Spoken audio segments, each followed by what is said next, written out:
Hello and welcome to Issues of the Moment.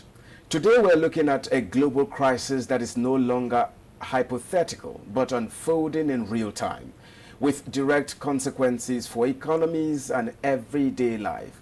In recent weeks, the Strait of Hormuz, one of the world's most critical supply routes, was completely shut down during a 6-week conflict, disrupting the movement of oil, gas, and essential goods across the globe.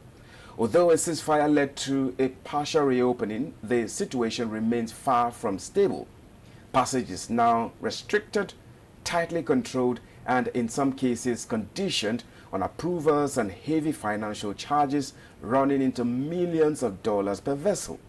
Even more concerning is the latest development. High-level talks between the United States and Iran in Islamabad, Pakistan, which lasted for hours, ended without any agreement. That failure has raised fresh concerns about escalation, with both sides holding firm on key issues and signaling possible next steps that could further complicate access to the strait. What this means is simple. The crisis is not over. If anything, the uncertainty is deepening. So the question today is no longer just about disruption, but about the future. If this route cannot be relied upon, what alternatives exist? How practical are they? And what will it cost economies and ordinary people to adjust? Just in a moment, you will meet my guest who will throw more light on these issues of discourse. My name is Justin Bemunye and I welcome you to the program.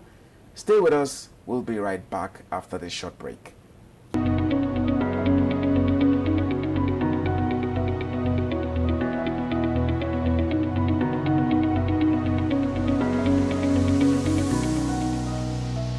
Once again, I thank you so much for joining us on Issues of the Moment.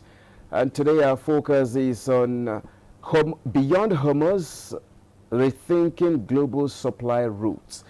And what we are witnessing is no longer just a disruption. It is a growing global uncertainty with diplomacy failing to deliver immediate solutions and tensions still very much alive. You know, joining us today to break this down is a maritime expert. He is Dr. Caleb DANLADI. Well, thank you so much once again for coming to NT International on this program to discuss these very important issues as it unravels. You're very much welcome. Thank you very much for having me. Yes, once again, Beyond Hormuz, Rethinking Global Supply Routes. That's our focus. Let's start from where things stand now. We've seen a shutdown. Could be a partial shutdown, depends on what we call it, but a partial reopening under strict conditions of the Strait of Hormuz, and now a failure of diplomatic talks between the United States and, of course, Iran.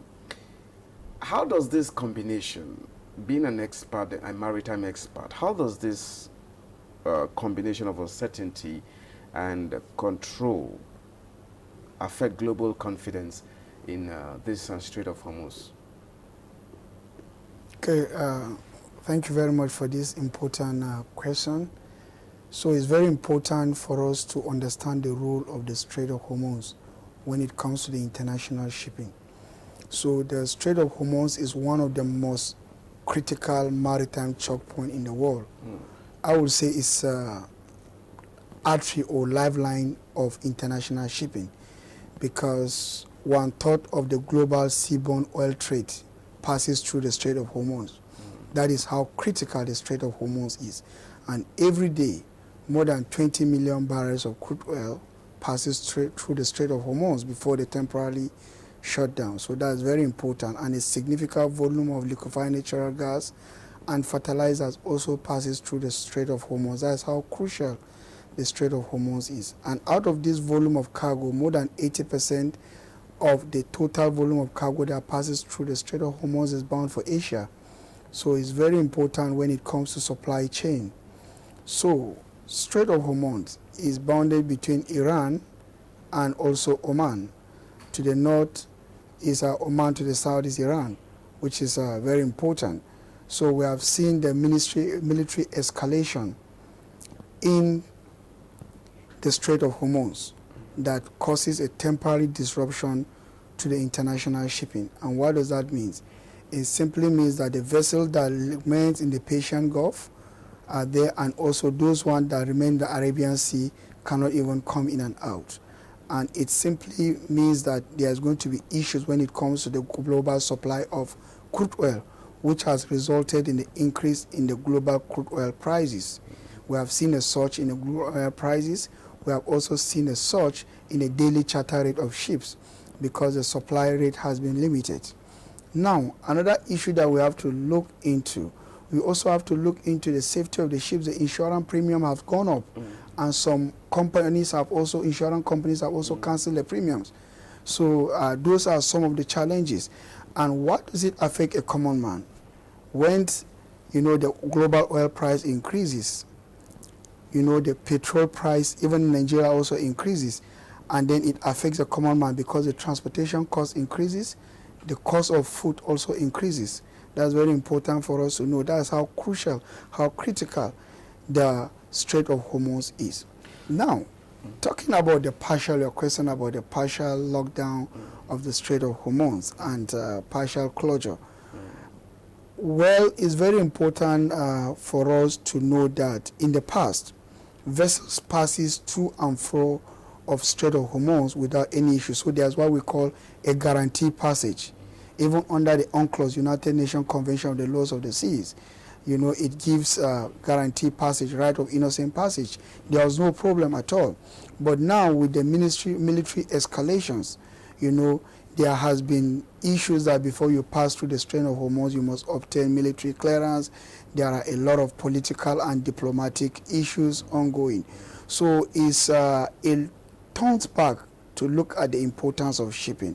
Now, with these issues that are happening, it simply means that those countries or those states that are within the critical maritime choke point, it simply means that they can be able to take any decision when there's a political tension. And what does that mean? It means that it's going to have a huge impact on the global supply chain. And it's also passing a message to other countries that have the critical choke points that, okay, when there is tension or when there is a geopolitical escalation, they can be able to take charge of those particular choke points and determine which vessel passes through, what condition they can be able to impose. That's one of the issues. Another issue has to do with vulnerability of shipping. There are a lot of companies that depend on what we call just-in-time arrival of goods and services to sustain their production. And with this partial shutdown, it simply means that they will lack a lot of raw materials, which is a serious issue. It means that there is no confidence in the global supply chain, which is very important. We have also talked about the issue of escalation in crude oil prices, which is another huge challenge that we are passing through today. Now, we're not going to dwell so much on the diplomatic talks or issues surrounding diplomacy here. Let's see. We're talking more on the disruption of the supply chain, as you rightly pointed out. And we see here clearly that there are strong signals from both sides. Possible enforcement actions on one hand, and of course, continued control of this strait on the other hand. Now, what does this actually mean, for the stability of global shipping, maybe in the coming weeks or the coming months ahead? Okay, so the shipping companies and the international shipping, when a disruption occurs, they are prone to changes. And then the shipping companies adapt quickly when it comes to resilience, of the maritime trade. So in the past, when we have this military escalation, what has happened now? The crude oil price surges high, which has impacted the cost of bunker fuel. Bunkers is what the vessel consumes to move from point A to point B. And we have seen the surge in the freight rate of vessels. The operating costs of vessels have gone up. So what does that mean? It means that most of this cost is not only going to be borne by the shipping companies, but it's going to be passed to the final users and the global supply chain and consumers. So this is one of the implications. Another implication is now some vessels that are bound for the Persian Gulf, they might be able to reroute their vessel around the Cape of Good Hope. When they are rerouting their vessels, what happened in that case? It simply means that the average voyage time of the vessel have increased. What does that mean? If the average voyage time of the vessel increase, the fuel consumption of that vessel will increase. It means that the ship owner is going to spend more when it comes to fuel of the vessel. It's going to spend more when it comes to operating costs of the vessel, and it's going to add to the number of days. And most of these costs are also going to be borne by the final consumer or final users of those goods and services. In your earlier question, I mentioned about the just-in-time. Now, the global supply chain might likely move from just-in-time to just-in-case, whereas they have to stock more of this product in case of any volatility when it comes to shipping. Now, we talk about adjustment when it comes to the global supply chain.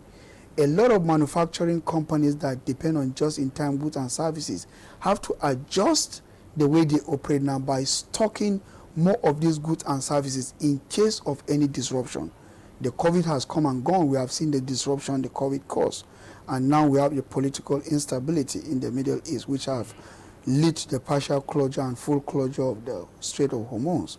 Now, let's also look at other aspects when it comes to supply chain.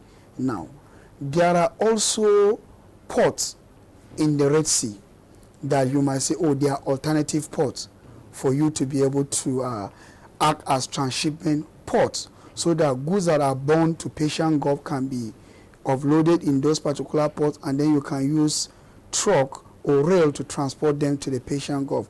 But what happens in those ports? Those ports now will face congestion. There's going to be a lot of congestion. There's going to be delayed, and the average waiting times of vessel will increase, which will incur additional cost in goods and services. So, but it's very important and it's very critical for us to understand that when such disruption occurs, the shipping industry is not going to halt. No, the shipping activity is going to move on. The ship owners have to devise a means exactly to see how they can be able to adjust to this disruption. And one of the means is, one, to adjust the sailing schedule of the vessels. The second one is you can be able to change the bookings. Some of the bookings for containers and the liners might be changed or might be rescheduled. When it comes to freight rate, you have to adjust because the bunker cost has increased, which will lead to higher freight rates. So you have to adjust. When it comes to also insurance costs, you also have to adjust. So it's very important. The shipping company is such an industry that if there's any disruption, you must be able to have all the necessary mechanism in place to adjust. Okay. Now that brings us to the big question. Now you've mentioned some other things in this light, but the big question now is, or the bigger question rather, if the world, peradventure, now begins to accept that Hormuz may not or may no longer be fully reliable. You've mentioned some options, but what are the most realistic, alternatives that can be deployed almost immediately? Okay, now you are talking about the immediate strategies. So, if you look at, I mentioned earlier that a quarter of global seaborne trade when it comes to oil, crude oil movement, passes through the Strait of Hormuz. So when we are looking at the immediate strategy and solutions, first of all, we have to utilize the existing pipelines. There are existing pipelines that bypasses the Strait of Hormuz. Okay. One, there's the East-West Saudi Arabian pipeline, which is called the Petrol Line. Okay. So it links the East Province to Yanbu port, which is in the Red Sea, and is fully operational now. Is capable of, at least they are capable of pumping about 7 million barrels per day via that particular pipeline. Then there's another pipeline, the Abu Dhabi crude oil pipeline, that links UAE to Fujairah, also to bypass those. But when you look at the fraction, how many volumes of crude oil is being transported before the partial closure of the Strait of Hormuz? We are talking about capacity, 20 million. Pipes, pipelines also have their limitation. We are now talking about 7 million barrels through the Saudi Arabia East-West pipeline, that's a petrol line, and also about 1.5 to 2 million barrels, possibly through the Abu Dhabi crude oil pipelines. So when you compare to a VLCCs, big crude oil tankers that transit through the Strait of Hormuz, that carried about 20 million barrels a day, we are talking about 8 million barrels or 9 million barrels. So you now see that we have a shortfall. But they are temporary measures, they are partial measures that should be able to help. Some people are asking about trucking. That is very, very, very difficult. You know, when you look, 1 barrel of crude oil is about 159 liters, 158.976. And then a truck carries about 33,000 liters. You need about 9,800 trucks to move a VLCC that carry about 2 million barrels. So that is not feasible. So in the temporarily, you say in the short time, let's say the partial one have to do utilizing existing pipelines. So you ship the crude oil from the East provinces to Yangon via the Red Sea and you export it, or you ship it through the Abu Dhabi pipe. Then there are other alternatives. Now you have to also look at crude oil reserves that have been stocked by different nations. They should be able to release most of those crude oil reserves so that you might have a temporary supply in the market, which is another very important aspect. Now, let's also look at another crucial aspect. Those people that are buying their crude oil supplies from the Middle East, they should start, those companies, oil majors, they should start sourcing for alternative sellers, alternative producers in Africa, in America, and in Europe. That will also help, rather than over-relying in a particular geopolitical zone. However, there are issues when it comes to that. There are contractual obligations. When it also comes to the quality of crude oil, some refineries have specification of crude oil they will need to refine. You know, so when it also comes to the volume, do those other places have the capacity and the volume to supply those particular crude oil? You have to look into that. Just before I forget, when you talk pipelines as well, we talk about pipelines as partial measures, but there are challenges when it comes to pipeline. One of the biggest challenges when it comes to pipeline has to do with vandalism. So vandalism is a serious issue, is a serious threat when it comes to pipelines. And most of these pipelines link the producer to the end point. So when there are changes in the international market, when disruption occurs, unlike in ships, in bigger vessels, where we mentioned about rerouting of vessels, can you reroute pipes easily? It's not possible for you to reroute pipes easily. Let's also look at the products, because in the Persian Gulf today, it's not only crude oil that's being shipped. You also have other refined products. Can you also be able to use that single pipeline to move most of those refined products? There are limitations as well. Let's also look at the cost. If you are also considering building new pipelines, the cost of building new pipelines, the cost implication is there, which is very important. You also have to look at the time it takes, because you need planning, you need to mobilize materials, which is very important. So all these measures, they are temporal measures we are talking about. They are partial measures. But in the long run, we have to look at diversification, which is very important and crucial. We have to look at opening alternative routes, which is very important and crucial.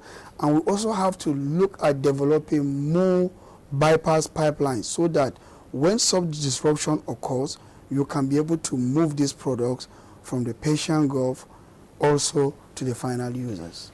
Now let's put all these alternatives you've talked about together. Now, bringing them together, considering all these alternatives together, we realize that they come with trade-offs, cost, cost, time, infrastructure, and risk. Are we now entering a phase where global trade becomes more expensive by default? So, to answer your question is yes and no. It all depends. We are talking about a particular maritime choke point now, not a global maritime choke point. So it's a single maritime choke point which has a huge impact on the entire world. So we will say yes. If you look at in the last 3-4 weeks, there has been surge in the crude oil prices. Why do we have that surge? It's as a result of the partial closure of the Strait of Hormuz. So when you have surge in crude oil prices, what are the consequences? You know, now the freight rate of the vessel increases. You know, the cost of bunker increases. The cost of living also increases. The cost of transportation increases. So in that particular, when I say yes, it means yes, it's going to drive, you know, shipping costs up, and it's also going to pose significant challenges when it comes to supply chain, because like I mentioned earlier, some companies depends on just-in-time raw materials. And when we talk about the Strait of Hormuz, it's not about crude oil alone. You know, there are also liner vessels going in and out. You know, there are liquefied natural gas, fertilizers, and fertilizer is agricultural industry today depends heavily on fertilizer. So what is that going to mean? It's going to mean that the agricultural products will likely go up. That means the cost of foods will also rise. So it's very important. Now, there are other maritime choke points. You talk about the Malacca Strait today, the Singapore Strait, the Panama Canal. The traffic is flowing well. But with this tension, like I mentioned, one of their strategies is a lot of ship owners are rerouting their vessels. So you might have a bit of more dense traffic in other routes because the ships are not meant to be idle, they are meant to move. So they are rerouting their ships, they are rebooking cargoes, they are changing destinations, while it causes also congestion in some port. So to your question, it's a yes and also a partial no. That's why I was able to give that clarity. Now, from the maritime standpoint, would you say the global shipping industry is adapting fast enough, you know, to this evolving crisis, or are we still reaching or reacting to events as they unfold? Okay, for the global shipping industry, I look at it with what has just happened. I think we have in the face of reactive adaptation. So you are reacting to the challenges that are just unfolding at the moment. For instance, now one of the reactive strategies is to reroute vessels. You know, is to change the sailing times. While the vessels that are in the Persian Gulf, they discharge their cargo and wait until when it is safe for them to leave. So you look at it, there is a bit of reactive strategy as well. So like I mentioned earlier, that the shipping industry is such an industry that when there is a disruption, there are resilient strategy for them to return back to business. It's not like the business is not going to hold. The shipping business is not going to hold. It's going to continue. But the ship owners have strategies, rerouting of the vessels to different ports, they cancel booking to other ports, which is very important. You are going to diversify your fleet to other routes.